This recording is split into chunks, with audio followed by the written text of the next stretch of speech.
Folks, welcome back to the DNR podcast. I'm your host, Ben the Bane Davis, formerly of Season 41, MTV's Threats and New Vets. My co-host, Riley Osborne, is here. But, man, we've got a big special guest in the building that I just have to take it to right off the rip. A fellow new threat of mine, unfortunately, sees the sand and goes home. But, Leka, welcome into the booth. How are you, ma'am? I'm so good. Thank you, Ben. Thank you, Riley, for having me on such an awesome podcast. I'm looking forward to our conversation. Yes, we're going to chop it up. All right, before we get into the nitty-gritty and take it to the daily challenge, I want to just ask your macro thoughts on this episode. When you were watching it, kind of reliving that day back in March, what popped out to you? Honestly, I think the producers did such a great job with this episode and really bringing out like every little thing that happened behind the scenes, even leading up to our challenge. Watching myself do the challenge, I was honestly shocked. I think they favored me a little well on the edits there. So thank you. Shout out MTV. Thank you. But it felt like, wow, like I can't believe like I did that whole challenge on my own in comparison to everybody else who was partnered up. But just watching it back, really, I appreciated all the rookies, even the vets, for like cheering me on. It really actually made me emotional to just see their support. And yeah, that's really it. Let's take it. Sorry, Ryan. Ben, I just wanted to mention because, like, obviously there has to be some. I'm just curious about, obviously, for the people that are watching, CT didn't exactly pull his weight this episode, right? Like, not his shining moment. So when you're kind of having to carry the burden of your teammate in that moment, like, emotionally, what's that feel like? Because just for me, that would suck. I would be like, bro, you are bobbing in the water right now. Like, I'm losing my mind. Emotionally, honestly, like you guys know, I come from a team background. I played Division I basketball, and you know, some days some teammates are down, other days some teammates are up, and you kind of lift it up. I think that's the whole point of partnership and teamwork. So I didn't like the fact that we were faulted because of a teammate, because that's not competition. That's not how you know, real Ben, you comment on sports all the time. That's not how team sports really works. As like a DQ for everyone, but it was frustrating to see that he was kind of just in the water, but I did see the pain in his in his eyes. I got real close to that TV right there to see, but I know he was frustrated and a little embarrassed. So a part of me felt bad, but I was also frustrated. Like, come on, bro. You heard me say I need you right now. Like, I need you. Yeah. That's the same language I spoke on the court with my teammates growing up. So. And I think with your background in that competitive team basketball setting, you do have that unique composure to recognize if my teammate's faltering, it's not going to impact me. I'm locked in. I'm dialed in. We're hustling. Whereas I think some competitors that didn't have access to that background and that experience would have been flustered and would have been like, oh, fuck, my teammates, doing X, Y, or Z. But okay, let's take it back to the beginning. So this daily challenge is called Ruins My Life, climbing heights over water. Before it began, what was the conversation like with you and CT? When you saw this weird jungle gym, right. What was the game plan? Honestly, the conversation before, we had a great game plan going in. Like, he was going to get 2 puzzles, and you know, if you look at the challenge, there's different podiums with puzzle pieces at the bottom of each podium or whatever it may be. So I knew that I was going to do a little bit more of the work because he is a puzzle king. So we had a plan for him to grab 2 puzzles from I will say relatively the easier podiums, and I'll do the harder 3 podiums and get the puzzle pieces at the bottom. And he was going to go up first, and that was like our plan. We had a plan. We went into it. He did look a little bit nervous, like heights over water, not my favorite, but I got you, don't worry. I think he was confident going in. But I think as soon as he got up halfway through that ladder, and that ladder, I tell you guys, was swinging left and right, had no stability whatsoever. But apparently the way you climb a ladder is sideways, not forward. So he did get nervous midway through that ladder and hopped off. And I mean, you guys saw the rest. So I'm just imagining CT like game planning with you, being like, "Yeah, no, this is what we'll do." And in his head, he's like, "I ain't climbing this shit." I don't think so. I was not. This is a girl's day. I ain't fucking climbing this shit. Like, and that's the thing. That's the biggest thing. Like, my biggest question, like after the challenge, I did not have it feel in my heart at all that he threw it. But what was in my heart was, would he have gone harder if it was a men's elimination? Would he have dug deeper? The only question I had. Do you? I even asked everybody, like, do you think you would have gone harder if it was a men's elimination, if you were on the line? Yeah. Did he have an answer in the house about that? I mean, he really expressed, like, he was very apologetic to me immediately after the challenge, even like all the way through, even going into the house. And he expressed that he was truly traumatized and it was hard for him to even like tell me that story. But what can you do in that moment when someone is coming to you with vulnerability? Like, I have one or two things. I could go off, but it's CT again. Like, I actually came into the house looking up to him. So that was a hard position, kind of uncomfortable position for me to be in. And at that point, I guess, like, what's done is done, and you're in a position there where it's you can 100% win this elimination. Like, it wasn't, this wasn't a death sentence just yet. So you don't want to, like, go in there burning these bridges if you're going to be right back in the house, correct? You get it, Riley. You get it. You get it. They should call you next. I know. They should, man. Little duo season. All right, so the results for Ruins My Life. Leo Sydney came first. Derek Chavez, Adrienne come second. Aviv and Cedric come third. When you were seeing teams complete this, was it obvious that Leo and Sydney were just a cut above the rest, or was it closer than maybe the cameras made it seem? No, it was definitely they killed it, because I know I don't know if you guys noticed, but he had the hack of the game. He really grabbed that cargo net from the podium while everybody else climbed down and up that cargo net.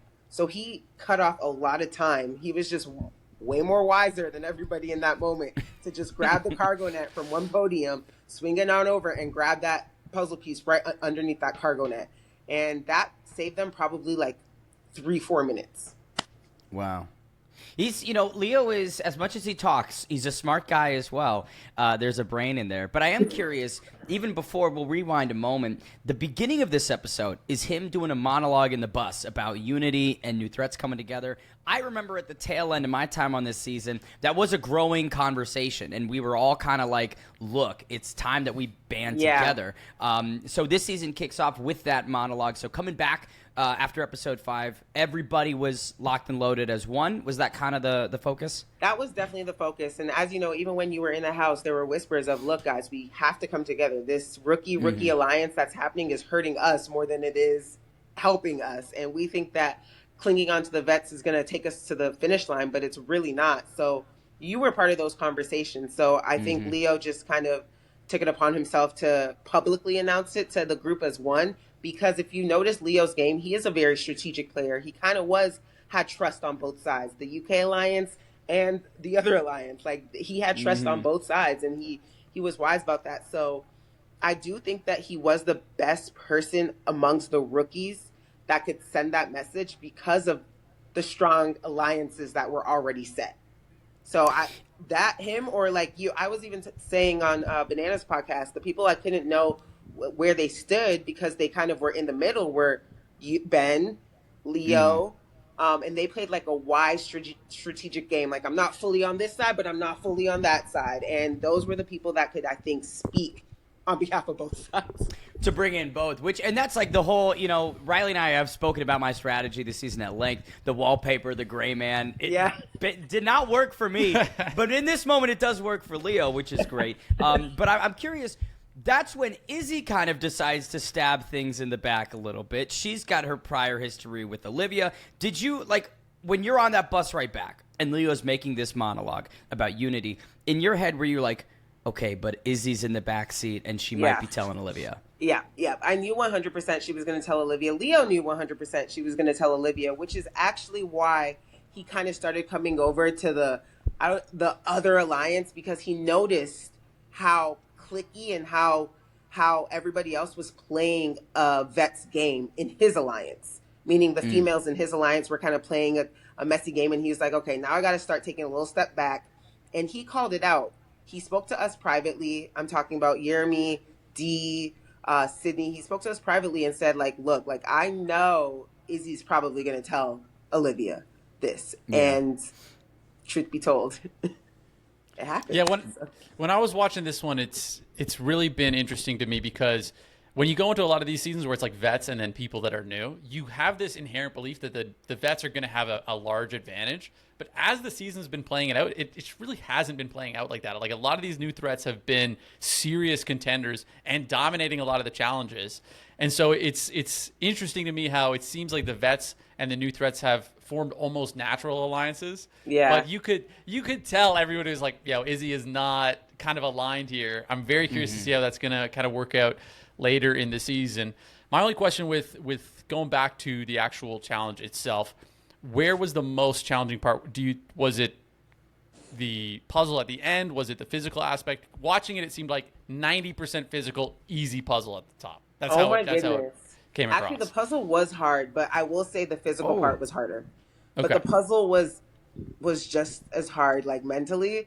But if I had to pick which one was harder, I would say the physical, because again, you're going up 5 different types of podiums. I don't even know what to call them. You have a cargo net, you have a zigzag podium, a stripe podium. It's so many different types of ways you have to go up and down this object. So having that, you have to strategically think about that and physically do it. Bro, so that in my head watching Ben, you you that, weren't getting up any of that shit, dude. Hold on,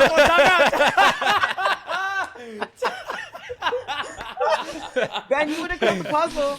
You would have killed the puzzle. I would have gotten that puzzle, I'll tell you what, man. You would've see gotten me in that that puzzle, we know. Yeah.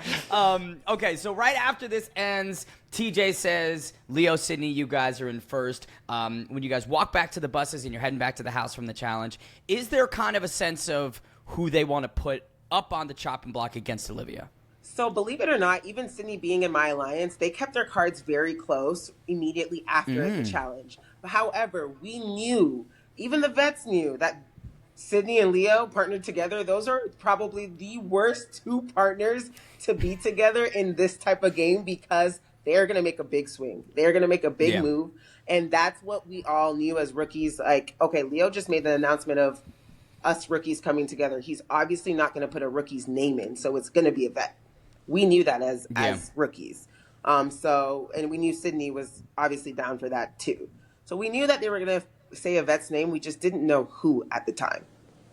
So even with Izzy's maybe indecisiveness and the expectation that she's going to be going against you guys, there wasn't the thought to, okay, we'll snip off the last remaining new threat that's not on board and fully unify following this week? No, honestly, I think they were just saving her for later. It was not, because I personally voiced that I believe that I should go up against Izzy, because I think she should be in the position that I was in. And I think it's only fair. And if you remember, Ben, when you were there, the person who was in elimination got to pick who they wanted to go up in elimination with. They honor that shit. I'm telling everybody, y'all, we're saying this fake name, but I actually want to go up against Izzy. And they knew that. So, but however, at this point, it was more on behalf of the rookies. Like, I was just a scapegoat to take out a vet. That was tough, because it's like the hardest stylistic matchup, I'd say. On paper, Olivia's destroying this season, has more points than anybody else. There was this whole thing about Anissa, right? And ultimately, not to fast forward to the nomination, but the attention turns to Anissa. I felt that would have been great for you, getting her in that elimination. Definitely. I think that, I think a matchup with Anissa and I in that specific elimination would have been. Oh my god! Would have been. That would not have been close.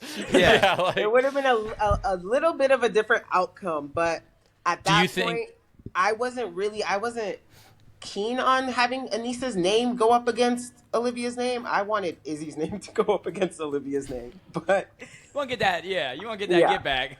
I guess to be fair, though, like, do you think because you're such a strong player, they thought, okay, maybe now we have a chance to take out Olivia if we put you two in there together? Because that's how that comes across to me, because she's so strong. It's going to take some real heat to be able to get her out of there. So, Anissa, maybe they're thinking, all right, like, this isn't going to be a difficult elimination at any point. Yeah. So we have this opportunity here. I guess that's the only thought process I can get to. But let's go back, though. Let's before we get there, obviously, the one thing I kind of wanted to touch on, obviously, Turbo, CT, go at it. That was kind of the moment for me where CT, I was curious. I like CT. I think he's awesome. But in that moment, it was, there's kind of two ways I can go about it, where if someone is kind of hitting you where It hurts. yeah, but also like they're right. And Yeah. deep down, you know it. Yeah. And he lashes out, gets really, really aggressive. That was the thought process there. But it's like sometimes it's like, yo, I'm telling you the truth. Like that was my all. So I'm very curious because I don't ever want to like paint someone else's, fears in a negative light. Like if he's scared of heights over water, like that is what it is. But at the same time, it does feel like there was some truth to what Turbo was saying there. There was definitely well, okay, before I answer that, I do want to say going up loaded against question. I'm not gonna lie. Loaded question. Riley's like, Before we get to that, I do want to say, I want you guys to remember, like, going up against Anissa's name being put into elimination, at that point, we don't know what the elimination is. And she's a strong girl. So, if it was something physical or, like, we were attacking each other, I don't doubt myself ever. But it would have also been, a sight to see us go head and head with each other. So I just want to put that out there. But going back to your loaded question, Turbo is a man of principle. Any woman that was partnered with Turbo, he wants to do the hard work, and he wants you to do as little as possible. Not even just because he's the macho man, but because he doesn't want you to mess up his chance of winning. Like, he wants you the one to take responsibility for the loss, or he will go off on you, and he doesn't want to have to get to that point, especially with a lady. So any lady that was partnered with Turbo, you can ask them. He wants to do most of the work. So when he sees a woman doing most of the work in a challenge, it rubs him the wrong way. It's like it doesn't register in his brain. Like, are you kidding me? You 25 seasons and you're letting this rookie female just do everything on her own? That's how it's registering in Turbo's brain. And it's like, no, as a man, you should be ashamed of yourself in his brain. That's the approach he's coming from. But on the other end, you have to understand, like, the history with CT, his previous seasons, him being hospitalized, him breaking his tailbone, him having PTSD. These are real life things. And in that moment, Turbo's not thinking about that. He's just thinking about, this is season 41. There are new people here who are here to get money, get a chance to win. And CT, you just kind of took that away from her. Here's what I don't understand. The people that think CT threw this challenge is throwing a challenge is a coordinated effort. That's like a group decision where multiple teams or people will go, hey, if you sandbag it, then that works out for all of us. But I just don't like. It seemed like nobody else was in on it, right? So the fact that I will say, though, he had made comments on the vet bus jokingly that, hey, if you need me to throw a challenge one day, I got you. Right? So his words kind of came back around. He said it as a joke on the bus, but people were like, he's kind of serious. He's kind of joking. He's kind of serious. He's kind of joking. And the person who actually told me this was Nani. Nani, after the challenge, I asked Nani, I'm like, hey, like, do you think he threw the challenge? Because I felt like Nani was just such a poised, smart, observant player. Yeah. And she would be the one to tell me, like, an unbiased opinion on whether he threw it or whether she believed he threw it. So I actually brought her side to the dining table, and I was like, hey, like, Nani, do you think he threw that challenge? And she said to me, like, honestly, Leka, I don't think he threw it. The reason why it's skeptical is because he made these comments on the bus saying that if he needs to throw a challenge to favor anyone, he got them. But that's CT talking, and I think he's really embarrassed. That's what she told me. So CT on the bus going, I don't know, when there's a ladder, so maybe I won't go up, maybe I won't go up the ladder, That was, and then they were like, well, CT, then you actually did go up the ladder. Yeah, meanwhile there's a ladder. He was just, what he was doing? He was just trying to bait himself early because he was like, I don't want to climb ladders. So he's like planting the seed early, like, nah, if there's a ladder, I won't do it, like, as a plan, but meanwhile he's just scared.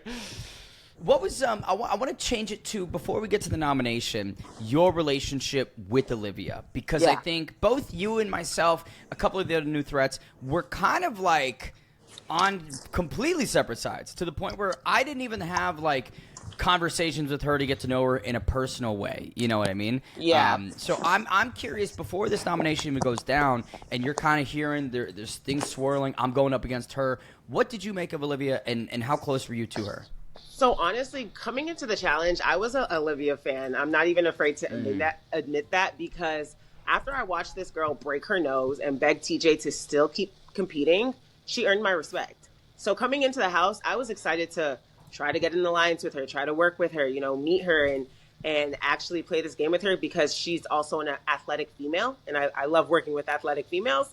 But then when I got to the house, she wasn't as approachable as I expected.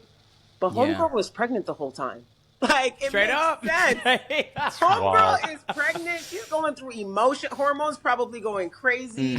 And she really, I do remember her saying in the house, like, I'm just so tired. Like, girl, like, this is typically not how I play my game, but like, I'm just so tired. And we did have chats here and there. Like, she's such a sweet girl, very personable, but I didn't get time with her because if you notice in the house, she was kind of in one corner the whole time. Straight up, I couldn't find her. Like, where the fuck is she? Like, literally, like she just was to herself, kind of. So it wasn't like an approachable moment. So and it seemed like she had her click already coming in day one, and I'm just like, how did these rookies? Did they DM each other before coming in? Like, what happened? They're in a group chat, girl. Yeah, right. Absolutely. I stood no chance. But okay, so nomination gets going. It seems like Anissa and Olivia is the great divide here. As the votes are ripping off, who did you think was going to end up being your opponent? I knew that they wanted me to take Olivia out. I didn't want that for myself, but I knew that I didn't care. It was, guys, at the end of the day, I'm already here. Like, I'm already in the elimination. Y'all know who I want. If you don't want to respect that, then I'm with whatever at this point. What more can I do? You know who I want. So I knew that they were intending on Olivia going into the elimination. Damn, it's crazy because it's like you versus Izzy or Anissa would be far greater for your game, but then what might be better for the game of your allies is getting Olivia out. And then it's this unfair, I don't want to say unfair responsibility that's put on you, but them maximizing the opportunity of you going into this and being like, well, maybe we could get two birds in one stone, Yeah, literally. Which, I'm not going to bad lie. idea. How it looks, too, though, is they did not have your back in that moment. That's how it comes across. Because just to keep it a buck, it's like, again, they're taking this because it's their opportunity to eliminate a powerful player. And so they're not protecting you at all. Because if I was like deeply embedded with you in an alliance, I'm putting Anissa up 100% every time. Right? I understand. So it does feel kind of rough. I definitely understand that perspective. I guess like where my heart is that, you know what, I look at it another way. Like I could look at it that way and be pissed and be in my feelings because I agree with you. How they edited it, it looks like that. How it wasn't, how it felt at the time, I'm like, I guess I'm the sacrificial lamb. Like it felt like that too. But however, I looked at it from a perspective of, okay, you know what? The fact that you guys really believe in me to take her out, like if you highly think of me that way and you're pouring so much energy into me and confidence into me, I'm going into this elimination on 100 because of the words that you're pouring into me. It seems genuine. I'm going to take it for face value because we have this alliance, we have this trust. Until you prove otherwise, I'm going to take what we're saying, what you're planning for face value. I'm still going to keep mentioning who I truly want in this elimination, but your confidence in me is giving me confidence in myself to go into the elimination and come back out. It definitely is a compliment. Like 100%. There's no way it's not. But it's still like it could have been easier. you know, like they could have saved you like without a doubt, giving you almost a shoe-in. But at the end of the day, I guess they also don't know exactly what the elimination is going to be. So there's that comes into it. But yeah, it's like, a compliment, but it's a tough compliment. It is. I feel like the better way is, you and Izzy, you snip off the last new threat that could be problematic. Wait until you get a chance to put vet female versus vet female, and then there's insulation on all sides. I'm like, I view it, and I'm just like, risky as fuck. But either way, I agree. A big testament to your spirit as a competitor. Which, thank you. Well documented, baby. Well documented. Thank you. I also feel like Leo also wanted to stand on his word by not actually throwing a rookie in. But yeah. How I feel about Leo. that, you guys obviously know. Leo, if there's ever a time to go back on your words, this is it. this is it right here. I guess an angle I am curious about, because obviously Izzy, she is new. You know, she's not part of the vet alliance per se, but she's clearly kind of, even when you guys are thinking about this and planning, it feels like there's like a mole in the camp, right? Yeah. So was there any discussion, maybe when she left, that maybe we didn't see, where people are kind of listening to what you're saying when it comes to kind of going in there against Izzy? Obviously, it goes Absolutely. technically against what you're saying, but Yeah. it's still sort of aligned. Actually, something that wasn't filmed and I wasn't shown, and I'm surprised, is okay. So all the rookies were all on the same page going into deliberation, but like an hour right before deliberation, Izzy comes to my room and she's like, guys, I don't like this plan. Like, can we do a different name? Like, I don't want to be the name that's thrown in. And at this point, we're just like, we've already all agreed on it. How is this going to work? Like, this is it. So, it kind of, and her doing that showed that she wasn't with the plan and with the rookies a little bit. But at the same time, I understand not wanting your name be called. Nobody wants their name to be thrown around, because if it's thrown around, it's shown that it's an easy name to just throw in anytime. So I get her being in defense, but by that time it was too late, and she was the only name that made sense. And on top of that, homegirl came last for real. Mm-hmm. Bro, and here's the thing. She also got cooked in that nomination because it comes down to her, and Leroy completely strong-arms her, and he has all the leverage in the world, because it's like, hey, baby girl, it's a girl's day. If you want to stalemate our vote and then you go in, be my guest. I do not give a shit. So Izzy had no leverage to, like, even try and do what you want to do. But like you said, all she does is show her cards. Yeah. All she does is expose herself even further than she already had, which is like, good luck. But okay, so you're now officially locked into a brawl with Olivia. Describe to me the emotions, the mentality of the period leading up to the bus ride to the arena. At this point, it's like game day for me. I'm locked in. I'm like, okay, it's about to be tip off. I'm even like thinking about my warm up. I'm like just thinking about, okay, whatever it is, if it's Get the dribbles in, baby. Get the dribbles. So like I'm just getting my mind ready and locked in. I'm actually not even talking to anybody, and I'm sitting alone. And I have D in the seat next to me. I think Sydney is behind me. I think Yermi is one seat behind Sydney, and they're all like, every now and then they're like, you got this. Like, they're checking in on me, but I'm like locked in, just in my zone. And just leading up to that, I was just dialed in. Yeah. Do you have like a game day routine? Do you have like a process that you go through to get to that zone? I definitely start with a prayer. I start the day with a prayer, and I actually have a physical warm-up routine. Just as you guys know, I'm also a strength and conditioning coach. You may or may not know, but I'm also a strength and conditioning coach. So I know how to prepare my body for such a challenge or any type of competition. So I was actually doing my actual warm-up that I do before like a workout or before a run. But it didn't help because I lost. No. All right, let's get to it. This elimination was a tricky one. It was kind of the out of time was what it was called, and the weirdest one of the season so far. So effectively, you have to hit a button on a podium, run over this kind of like weird conveyor belty type thing, touch, and then run back. Yeah. When you walk in, because I know that, they stage it, you walk in, then you walk out, and everybody gathers around you. In that moment where you got the Alliance members going, okay, run this way, run that way, what's the advice being told to you ahead of the elimination? Honestly, the advice, as soon as people like kind of saw the built of the elimination, they just knew, they saw a ramp, and we just knew that it had to do with like running.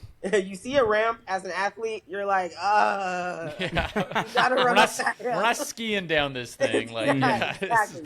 So at that point, there was really no advice to give other than lock in, you got this, and cheering us on, because as you saw, it was purely physical. There was no any strategic move to it, because we knew, and as the closer you got to the elimination, you could see that it was I don't know how to explain it, but it was like a hamster wheel.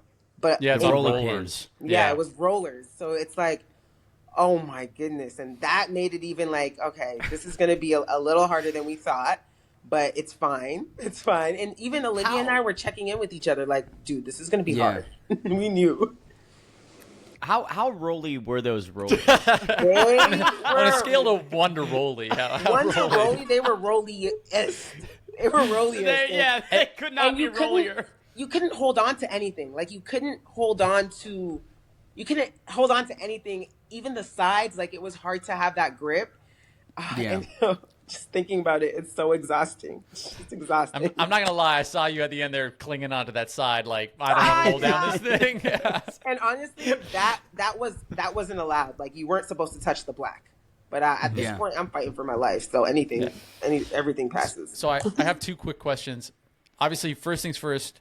How was the body feeling like going into this? Because Ben talked about it. It's like you're not just rolling up to this thing. You are doing difficult challenges however often. You're banged up, man. You're banged up. So how's the body feeling? How's the recovery? You know, are the legs blown up? Like, what are you thinking going in?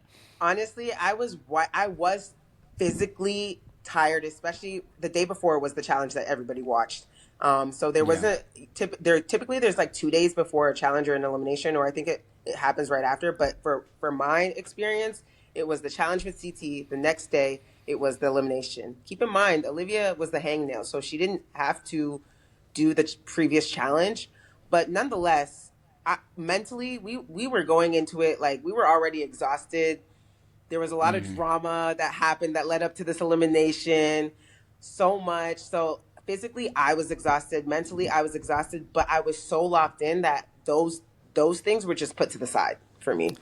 Yeah. And my other question is, because they kept cutting it in the edit, how tall was it at the back? Because it looks like you guys run up and then you just teleport to the red button, and I'm like, I don't know, man. There's like 5 or 5 feet there. It was so tall. It was so tall. Okay, so it was like a good what do you think? 6 feet? Like taller than you, or it was taller?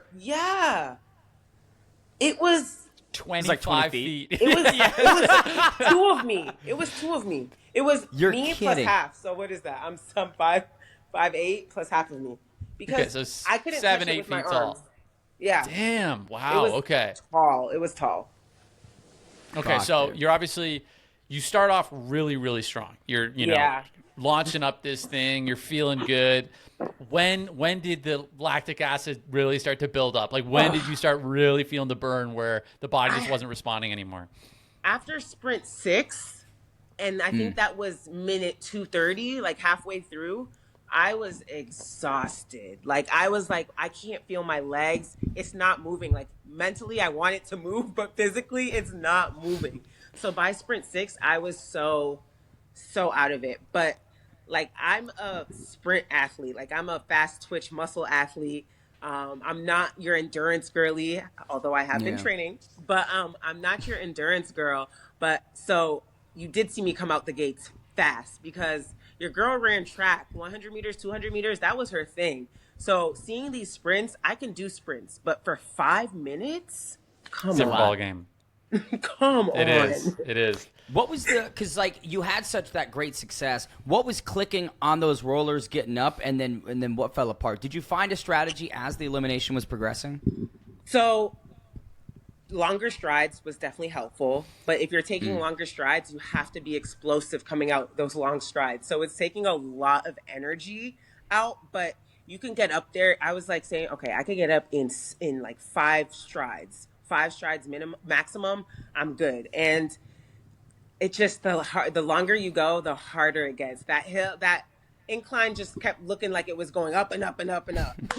So like as your body's like less explosive, it's becoming more difficult because the rollers are having a bigger impact, right? Yes, I've never done anything like that. I've climbed up sand dunes in Morocco, and that sucked. So like I'm curious, when you're less explosive, are you rolling back more every step? Exactly. When you're less explosive, you're rolling back because you want to spend as little time touching that roller as possible. So you want to quick feet. And again, I train like this. I train for stuff like this. But unfortunately, 5 minutes of that killed me.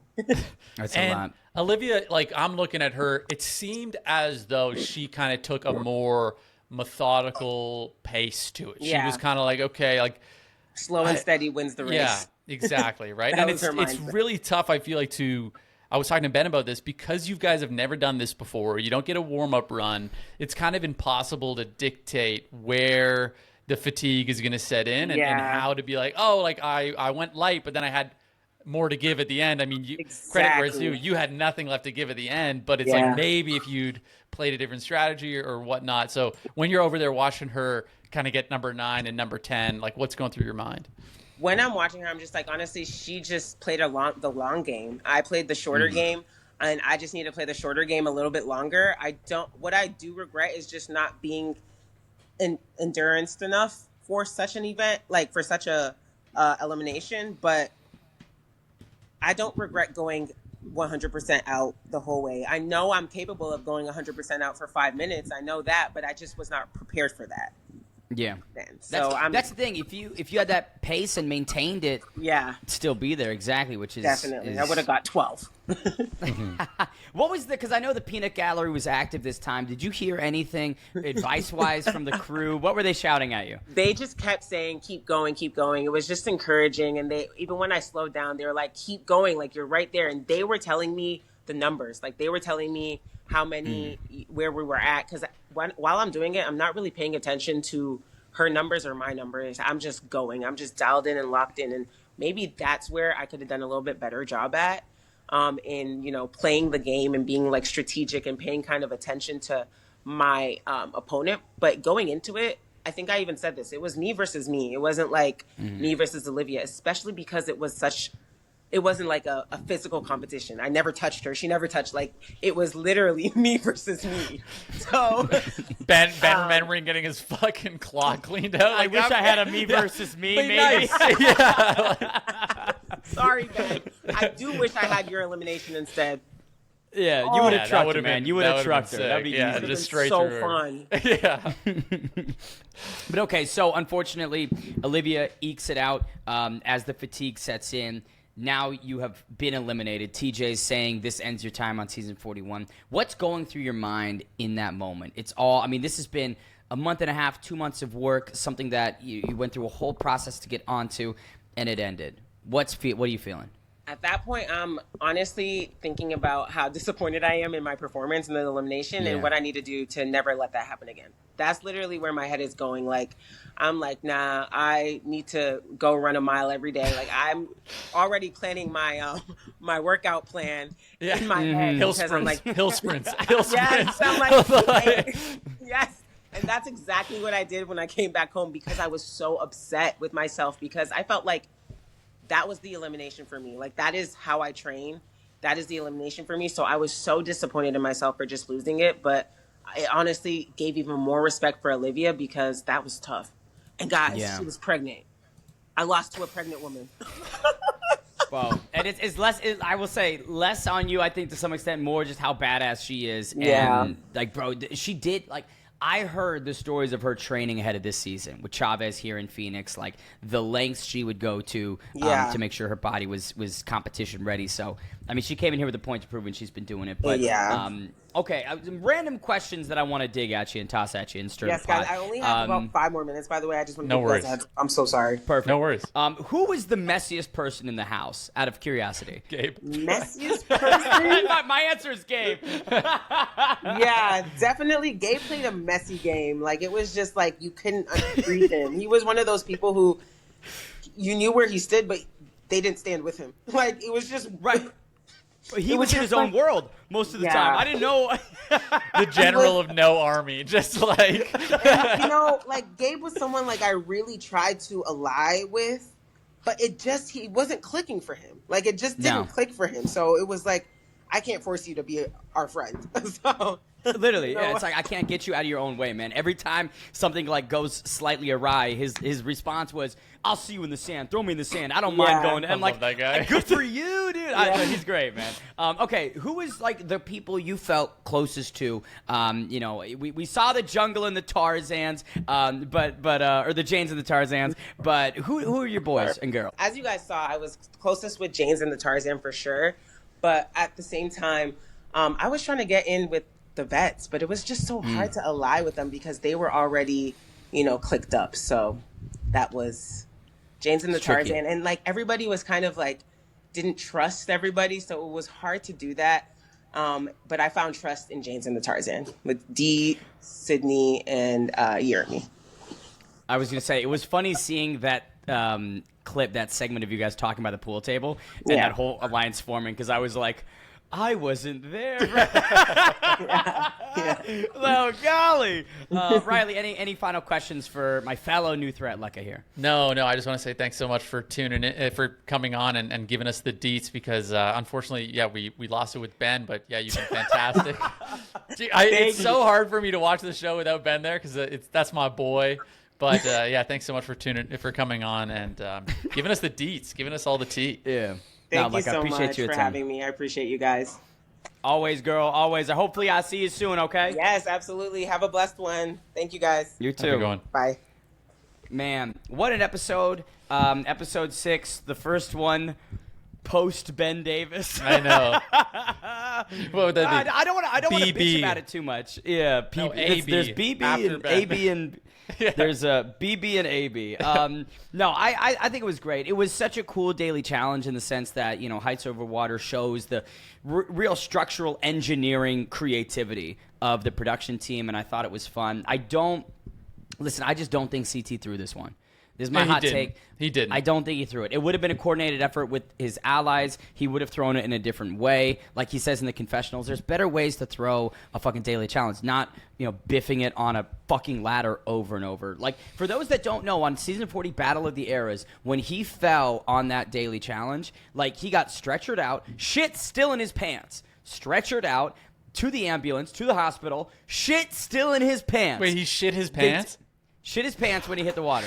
And then they're doing all these tests Because he on broke him. his He broke his tailbone. yeah. And so they do all these tests. They confirm that shit's, not great. And, shit's in his pants. And then they take him back to the house, and there's still shit in his pants as he walks in, right? Just a miserable day. So I can't blame the guy. They didn't Clean him take up! Clean him up! The hell? That's crazy. But the reason I go into detail on that is, like, I get why that's traumatizing to a 45-year-old with a family that is already not in, like, the greatest of physical condition. Man, why risk that repeating? No, I don't think he threw it, but I will say I do think there's definitely a chance he would have dug deeper if it was a boys' day. So I agree with that. I think she's valid in her concern there because I think that's probably somewhat accurate. And because it goes back to the other thing. In my head, I'm thinking, if I'm him, he's got a family at home. He doesn't want to get injured again. So he knows, hey, okay, the risk just way outweighs the reward right now. Like, why am I going to risk anything when my family's at home and this isn't going to benefit them?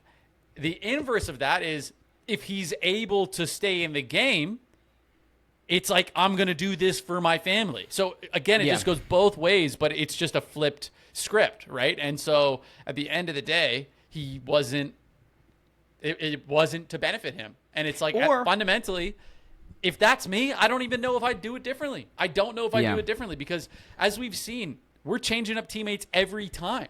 So he has no loyalty here. Here. For him, that is the play to make. There's no downside to it. There's only downside to if he hurts himself on this challenge. If it was a closer ally of his, some girl that he was like, I need this person in the house, then he could tap into that self-preservation instinct, right? And I do think, he has thrown daily challenges in the past. I believe that's been recorded on War of the Worlds, I think. And he's making comments in the bus joking about it. And as we know with this challenge house, even if you make a joke, even if you aren't serious about something, they will pin it, twist it, manipulate it, and hang it on you. And that's unfortunately what happens. Now, the other side of this, Riley, is it's going to put CT in a weird spot moving forward because the sentiment in the house is he's untrustworthy. He's going to hurt your party. He's unreliable. Like, that's bad. Like, his rep just tanked inside the fucking house this season. Yeah, I mean, it's all going to be about the perception, right? If he's able to convince people, right? I think that clash with Turbo was a defining moment because he has to make sure that people don't start spinning that narrative. He has to make sure that doesn't start because if it does, it's over. And as we've seen, mild rumors can spread in this house. Like, they can just freaking take off and it can come from almost nowhere. So he has to make sure to get ahead of that and to stomp that out immediately. All right, one tweet that I want to bring up really quickly before we take it to our final thoughts of this episode is the girl who finally did something Sydney, coming in first after weeks of being this confessional warrior, does get 8 points on the board. And listen, now back to those bitches who had so much to say the other day in press. What's good? Queen reigns supreme. And you can see my response. God. Gets power for the first time and instantly sends her number one ally into an elimination against the strongest female in the house. Oh, I finally win. You know what I'm going to do? Send my friend home. Now, obviously, with hindsight, like maybe Olivia does get Leka gets the better of Olivia. Sydney looks like a genius. I put faith in my strongest soldier, and she comes through. But that's not the reality that we're in. And so it makes it so much clearer to me that Aneesa and Izzy were the only two options they should have been playing around with. I think Aneesa would have been perfect if you want to get a vet off the board, if you want to further unify the new threats and get that last instigator, right, and last spy for the opposite side. Izzy getting her out of there would have made perfect sense. And I favor Leka in that elimination against both those girls. So for Sydney, you can have this week of, being number one and the parade that you're throwing for yourself. But at the end of the day here, what did you do with that power? You sent your fucking friend home, which is a dumb, boneheaded move that any fan with a brain will see. To be fair, though, that's like exactly what I would expect from her. Yeah. I think that sets an even more important precedent than anything that CT did. It's very clear now that this is who I am. This is my game. So I'm curious to see how that's going to bite her in the ass. Yeah, I think the biggest questions that we would have for this one is, was that the right strategy, right? To send in, like you said, Leka against someone that they deem as a legit threat. But that to me makes it clear that, this alliance was much more, how it benefits me. How does this benefit me? I'm willing to, everyone's generous with other people's money. That's a funny line that I like, where it's like, everyone's generous with someone else's risk. Like, yeah, no, we'll throw you in there right now because you're the best for the job, blah, blah, blah. And it's like, I don't want to be the best for the job for this task. I don't want to take out the best female in the house, dude. Please, let's not do that. And then everyone's like, no, it works for us. So that was really, really integral in my opinion, was seeing that happen. And not to like completely, flip-flop 180, and I'm sure it is a testament to their confidence in Leka, but it also is like, of course they're going to go to her and say, no, you got this. Like, you can beat her. Yeah. Like, we believe in you to beat her. They're not going to be like, yikes. We're really throwing you in there, like. I wish we could have done something better, but I don't know. This is crazy. Who could have stopped this? Who could have put anybody else in there with you, Leka? Man. And so, man, it's very, very tough. But I understand where they were coming from. But I have very hesitant perception of the incentive they had there, because maybe in the back of their mind they're like, okay, if we put Leka in here, and for sure she's winning against Aneesa, right? 9 times out of 10 she's winning against Aneesa. Now, at some point in this show, I've got to go up against her. At some point in this show, this is going to come back around. It's like, this alliance is all fine and dandy right now, but in 5 more episodes and 6 more episodes, I'm going to have Leka, and I'm going to have to go toe-to-toe with her. So that is my thought process, because it's like they had 2 powerful women, 50-50. One of them's going home, so you might as well swing that shot when you have it. That's kind of how I see it, right? Everybody else wins. Almost, Izzy might be the biggest winner to come out of this, because she's the one that gets strong-armed by Leroy, right? So Olivia can't come back to the house and shit on her. And now the other side loses Leka, who's a good, solid number for them, a strong competitor. So Izzy just gets to sit pretty and be like, you guys, A, shot yourself in the foot, and B, I'm still tight with the strongest female in the house who just won an elimination. Congrats. I also want to make a note really quickly. One last thing that I saw when I was just looking at the numbers. So Ashley Mitchell is great. I like Ashley a lot, and she's been very vocal, I would say, this season in many ways. But she isn't really doing, like, all that fantastic. She came in 8th this episode. The last couple weeks, she hasn't really been doing great. Her and Jeremy were terrible last week in that digging and pull field goal challenge, right? So, I don't know. It seems like she is, verbally crushing it. Mm-hmm. But the actions maybe aren't lining up, and she's getting a lot of cred for her performances in seasons prior. Yeah, I mean, it's really this should be the what have you done latest for me business, and it seems like nostalgia plays a huge role, and it makes sense, right? Like people get disconnected from the task at hand sometimes when they have personal relationships with people, and that's very valid. But I think that's the biggest crux that the vets have had in this entire season. When you're writing off the past, you have to do something in the present. That's kind of how it boils down to. Bars. And again, I like Ashley so much. I like her so much. But I don't know. I just keep waiting for the confessionals to match up with her performances in the dailies. I've been shitting on Sydney the last couple weeks. Finally, she comes through, and wins a daily and matches both sides of things. But I don't know. Okay, what do you think is going to happen maybe in next week's episode? Let's do a little prediction because we're both in the dark. Man, I don't know. I think that I do think that there's going to be a target on CT's back, especially if it's a men's day. If they decide to go with the men's elimination, that would make sense. And Gabe is somehow going to throw himself in there against them. Gabe's going to be self-nominating again for no reason. Send me in the sand. He just loves the competition. All right, Ben, you got anything else? No, I agree with you, man. I think that CT has got a big target on himself, and he doesn't have the allies this season to maybe move it off him. Kara's gone.